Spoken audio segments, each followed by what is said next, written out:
Merci d'accueillir M. Audran-le-Baron, directeur national du numérique pour l'éducation nationale. Merci François.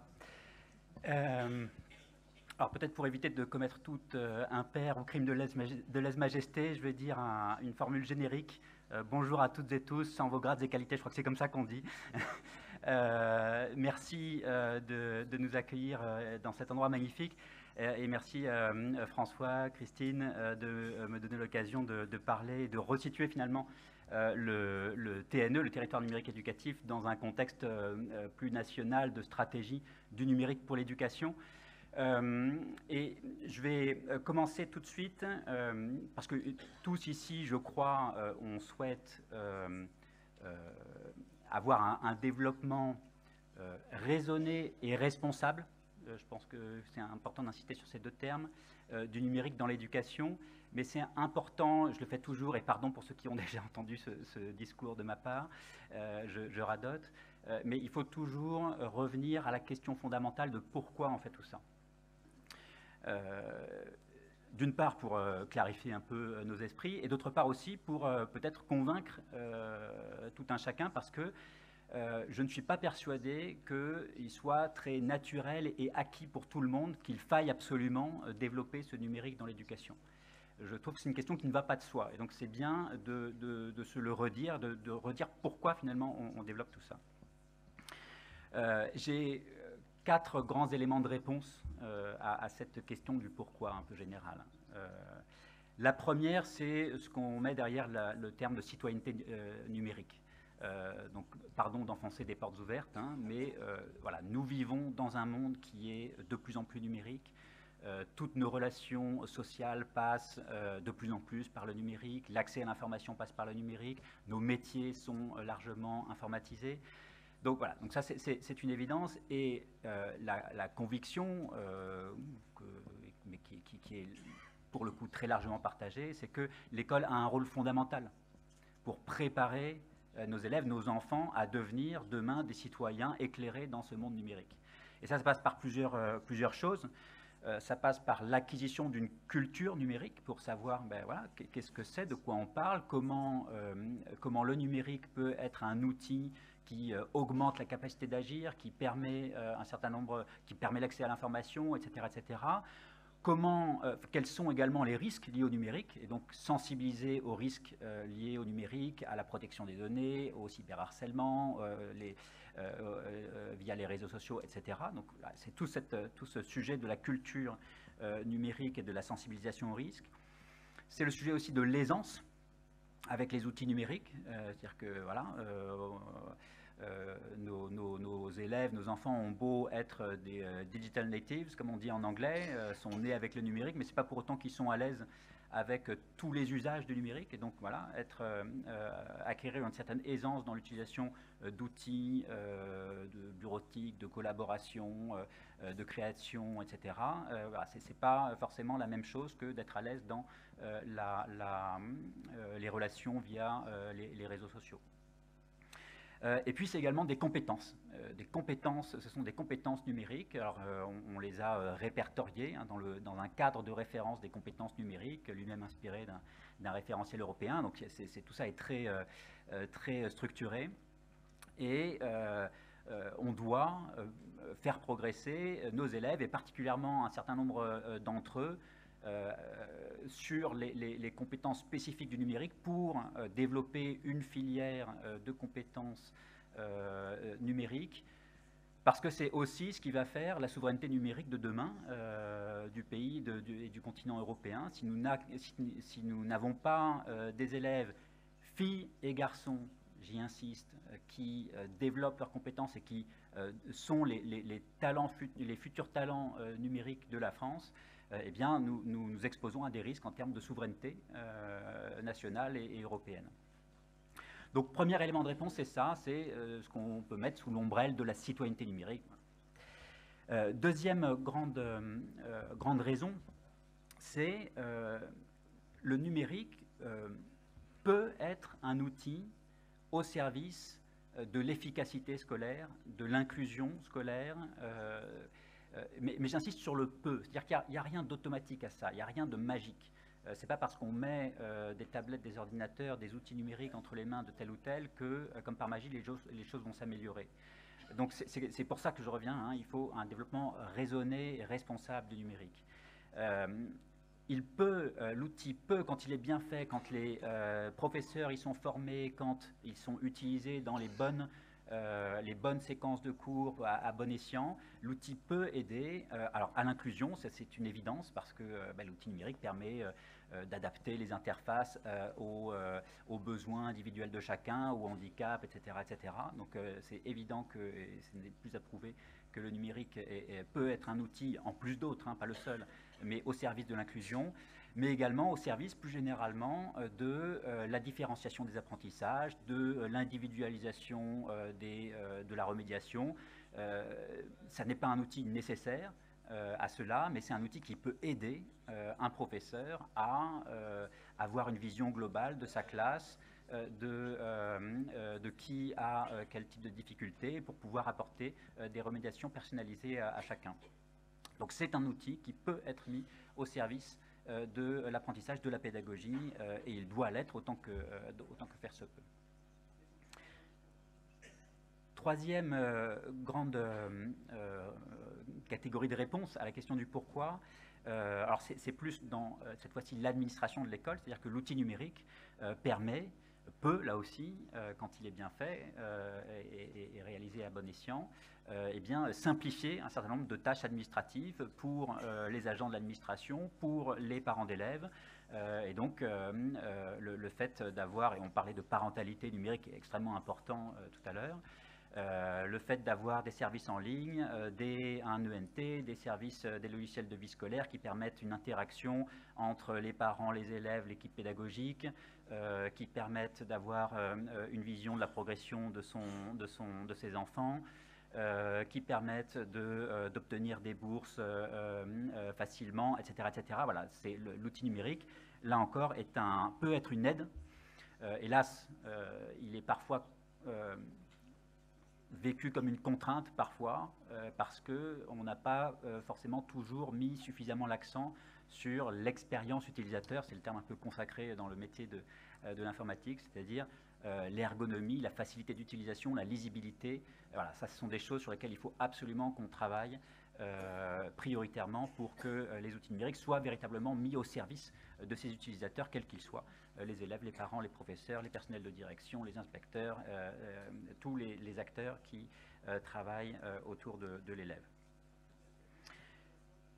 Et puis, quatrième grande réponse à cette question du pourquoi, ça c'est quelque chose qu'on a tous vécu pendant la crise de Covid, c'est le numérique comme outil qui permet la continuité pédagogique, qui permet la résilience de l'institution, de l'école, de l'éducation nationale.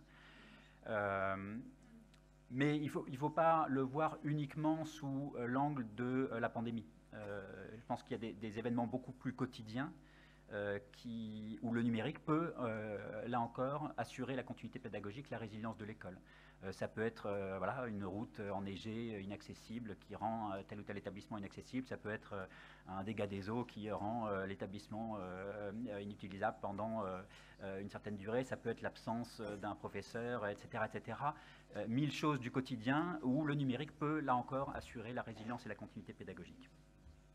Donc voilà, j'étais un petit peu long sur cette question des pourquoi. Dis-moi, François, si c'est bon. Et donc, on a travaillé, une fois qu'on s'est dit ça, une fois qu'on est convaincu qu'il faut développer de façon raisonnée et responsable le numérique à l'école, on a beaucoup travaillé collectivement, notamment avec les collectivités locales, mais plus globalement avec l'ensemble des parties prenantes de l'éducation et du numérique éducatif, à définir une stratégie, une vision stratégique du numérique pour l'éducation. Parce que l'éducation, d'une façon générale, est une politique publique partagée, mais le numérique éducatif l'est peut-être plus encore, je ne sais pas, je ne vais pas mettre d'ordre hiérarchique, mais c'est une politique publique partagée puisque l'État intervient alors, en tant qu'administration centrale, chaque académie, les opérateurs, on a cité Réseau Canopé, on peut citer le CNED, on peut citer l'ONICEP, le GIPPIX, voilà, beaucoup d'acteurs. Les collectivités locales, évidemment, pour beaucoup de choses, dont les équipements, mais pas que. Et donc, on est, pour faire se parler la pédagogie et les équipements et la formation, etc., on est obligé de travailler ensemble, collectivement. Il y a évidemment l'ensemble des acteurs de la sphère privée, que ce soit alors les entreprises de l'EdTech, dont un certain nombre sont ici représentés, que ce soit les professeurs eux-mêmes, constitués en association ou à titre individuel. Tout cet écosystème, et je n'ai pas dressé le portrait général, participe à l'offre de numérique éducatif. Et donc, il est important de partager finalement un cap, un cadre général commun, si on veut éviter de disperser nos énergies, que chacun fonctionne dans son coin de façon décorrélée, et qui aboutit in fine à une expérience utilisateur, pour reprendre ce terme, un peu cloisonnée et peu lisible, puisque le constat qu'on peut faire, qui est un constat qui est le fruit de l'histoire, c'est que le paysage est très diffus, pléthorique en matière de numérique éducatif. On a des ressources, des sites, des portails un peu partout, avec des logins mots de passe différents. Et donc un acteur qui souhaite utiliser tel ou tel outil numérique dans le cadre de son activité ne sait plus où donner de la tête quelque part. Il a son ENT, il a son logiciel de vie scolaire, mais il a tout un tas d'autres sites autour de lui, et donc à qui se fier, comment y aller, etc.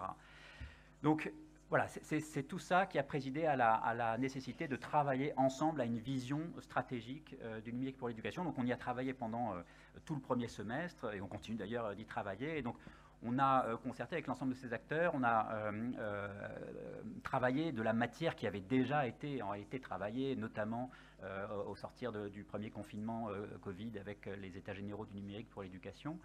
Et donc, on a travaillé cette matière pour former une vision stratégique que l'on est en train de finaliser en ce moment, de partager au niveau politique avec le ministre, pour, donc je l'espère, assez prochainement pouvoir la partager avec l'ensemble des acteurs et le grand public. Donc, je ne vais pas d'une part parce que cette stratégie n'est pas encore officielle, on est en train de la peaufiner, de la finaliser, mais juste insister sur quelques points. Premier point, je me répète, le numérique éducatif est une politique publique partagée, et donc on a un enjeu fort de gouvernance sur la durée. Donc on a fait cet effort de concertation dans le cadre des états généraux du numérique pour l'éducation, dans le cadre de la concertation autour de la stratégie, mais ça c'est quelque chose qu'il faut ancrer dans la durée et sur le terrain. Donc je constate avec satisfaction que c'est le cas dans votre territoire, mais voilà, dans toutes les académies, dans tous les territoires, il faut que comment dire, ce partenariat actif entre l'État sous toutes ses formes, les collectivités et le monde et la sphère privée soit vraiment actif au national comme dans chaque territoire. Et derrière le sujet de la gouvernance, il y a aussi le partage des données notamment. On souffre beaucoup aujourd'hui d'un non-partage de ces données. On n'a pas une vision globale partagée de quels sont les équipements, quels sont les efforts en matière de formation qui sont faits, parce que ce sont des politiques qui sont comment dire, en responsabilité d'acteurs différents. Donc on milite dans le cadre de cette vision stratégique, et les représentants de collectivités locales avec qui on travaille très régulièrement sont sur la même longueur d'onde, donc je pense qu'on va pouvoir avancer sur ces aspects-là. Donc il y a un aspect gouvernance. Il y a également le volet de l'éducation au numérique, le sujet des compétences numériques. Donc je me suis déjà assez largement exprimé dessus, donc je ne vais pas forcément y revenir en détail, mais dedans on a notamment, je me répète encore, un enjeu de mixité et de parité en la matière, puisque on constate chaque année avec désolation le très faible nombre de filles qui s'orientent vers la filière du numérique. Donc il y a beaucoup à travailler là-dessus, mais plus généralement de progresser sur les compétences numériques de nos enfants et donc des professeurs, de l'ensemble de l'équipe pédagogique. C'est quelque chose qui est absolument crucial. On a mis en place récemment l'enseignement SNT en seconde et la spécialité NSI au lycée. Donc je pense que ça c'est quelque chose sur lequel il faut qu'on capitalise avec cet enjeu de parité qui reste devant nous. Et je pense qu'il faut qu'on arrive à remonter, entre guillemets, la pente de scolaire et donc remonter au collège dans lequel il y a déjà des enseignements du numérique en mathématiques, en technologie, dans d'autres matières. Mais je pense que, enfin en tout cas, la conviction de la DNE, c'est qu'il faut muscler cet enseignement-là. Donc on verra dans le cadre des réflexions qui se tournent sur le collège comment on peut mettre à niveau l'enseignement du numérique et préparer finalement l'orientation des filles et des garçons dans le numérique au lycée.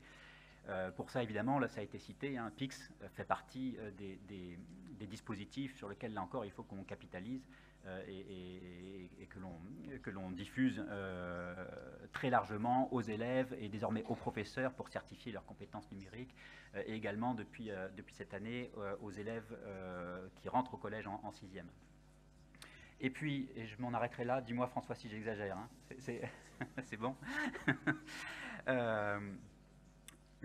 Travailler sur comment dire, le slogan qu'on a commencé à formuler, c'est une communauté éducative soutenue par une offre numérique pérenne et adaptée au terrain. Donc là, chaque mot compte. L'idée, c'est que, donc là, on est plus dans l'outillage par le numérique de l'enseignement, des apprentissages des professeurs et de leurs élèves. Alors il y a un aspect formation qui est absolument crucial là-dedans, hein, et ça a été rappelé, hein, le triptyque formé, équipé, outillé, qui est la matrice même des TNE, et donc ça c'est absolument crucial avec le volet parentalité intégré dedans. Donc je n'y reviens pas, mais sur l'aspect outillage, c'est-à-dire comment les ressources numériques des enseignants, je crois que le maître mot ici, c'est la pérennité. C'est-à-dire que offrir des outils, des ressources pédagogiques aux enseignants, c'est très bien, mais je pense qu'il est essentiel de le faire sur la durée.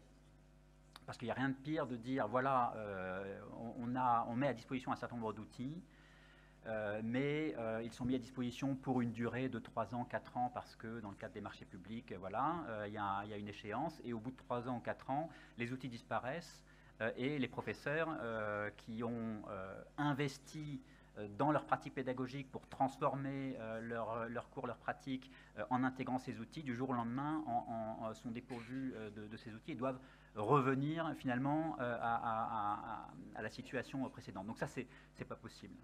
Il y a un enjeu de continuité absolument crucial.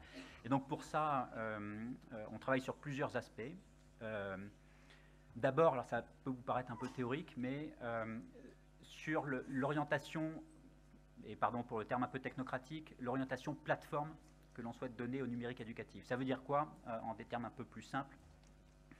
Ça veut dire que je faisais la description tout à l'heure d'une offre très pléthorique avec un nombre de sites, de ressources, de portails un peu qui est très grand, avec des logins, mots de passe différents, avec des données qu'il faut saisir d'un côté et de l'autre N fois.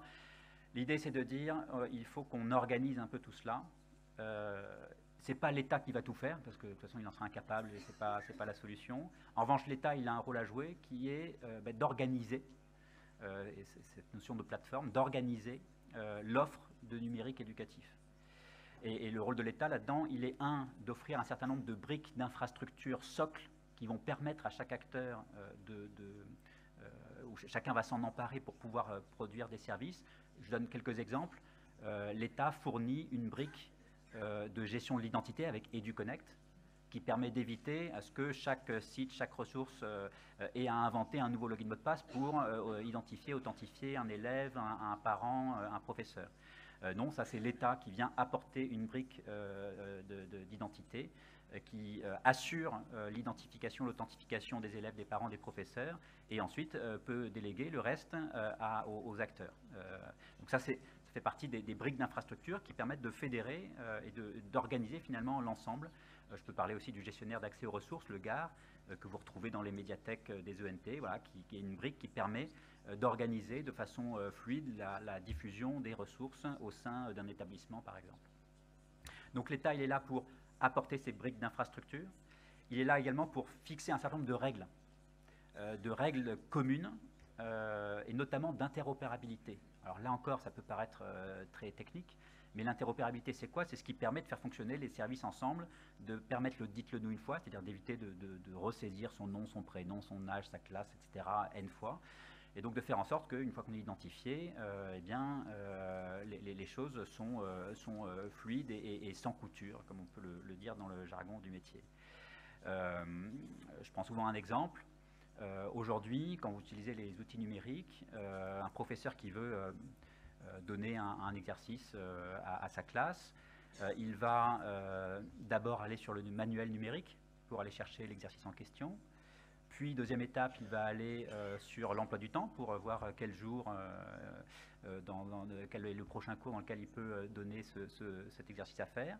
Et puis, troisième étape, il va aller dans le cahier de texte pour aller copier-coller l'exercice en question à la bonne date, etc. Donc, 3 étapes avec trois outils différents qui ne se parlent pas ou peu. Eh bien, tout ça, ça pourrait se faire en un seul clic si tout ça était interopérable. Et donc, directement, depuis le manuel numérique, je clique et j'envoie l'exercice à ma classe à la bonne date et ils discutent avec l'emploi du temps et le cahier de texte comme il faut pour éviter tout ce cheminement à l'utilisateur. Donc, voilà l'interopérabilité, ce que ça veut dire en des termes très concrets, c'est faciliter la vie de chacun. Donc, on travaille sur toutes ces couches pour permettre le vivre ensemble numérique, hein, que l'ensemble de ces ressources forment une offre cohérente, globale, lisible. On travaille également sur un certain nombre de communs numériques, c'est-à-dire proposer des outils au niveau national basés sur des logiciels libres qui permettent aux professeurs de collaborer entre eux, de construire par exemple avec une offre de Moodle nationale des cours. Alors je sais qu'il existe déjà un Moodle au sein de l'ENT régional, ce qui est évidemment très précieux au niveau de la région.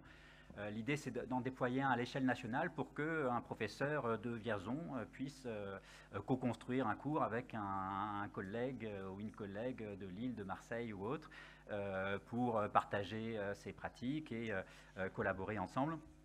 Et puis, accessoirement, ne pas perdre ce qu'il a fait quand il déménage, il ou elle, de l'académie, de telle académie vers telle autre.